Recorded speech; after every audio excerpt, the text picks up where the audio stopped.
Hi, I'm Pankaj. I did my MCA 4.5 years ago. For the MCA internship, I was searching for an institute or an organization to do the internship required for the MCA syllabus.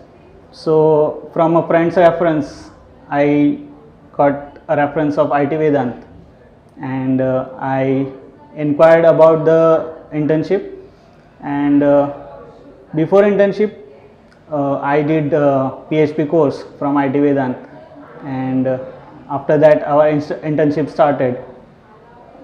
It lasted for 4 months, and after internship, IT Vedant offered me job in the organization itself.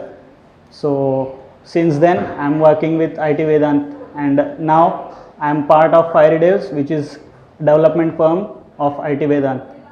So for the web technology related courses, do come to IT Vedant and attend their lectures.